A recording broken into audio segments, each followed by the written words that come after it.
जी अस्सलाम वालेकुम दोस्तों। तो आज की वीडियो में आप लोगों को बताया जाएगा कि सीरियल नंबर ऑटो अपडेट कैसे करते हैं एमएस एक्सेल के अंदर। जैसा कि मिसाल के तौर पर मैं ये 5 वाली रो जो है इसे मैं करता हूँ डिलीट। तो जैसे मैं डिलीट की तो ये देखिए, ये जो सीरियल नंबर है अब इस तरह चल रहा है, एक दो वाला उड़ गया, तीन चार पाँच भी उड़ गए।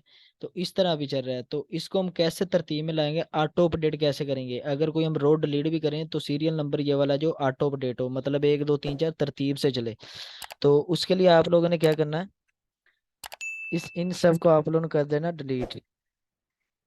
इधर आप लोगों ने लगाना फार्मूला। फार्मूला क्या लगाना है, इज इक्वल टू, उसके बाद आप लोगों ने लिखना रो, ROW, उसके बाद ब्रैकेट ओपन ब्रैकेट क्लोज, उसके बाद -1। ये फार्मूला आप लोग याद कर लें, is equal to ROW row bracket open bracket close -1। उसके बाद एंटर दबाना है।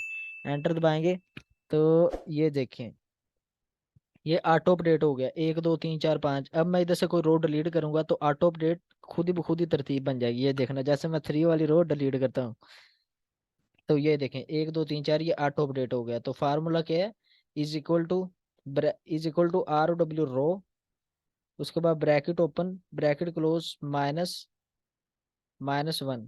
Bracket open bracket close. ये फार्मूला ये आप लोगों ने याद करना है। तो नेक्स्ट वीडियो में मिलेंगे, अपना ख्याल रखिएगा, अल्लाह हाफिज।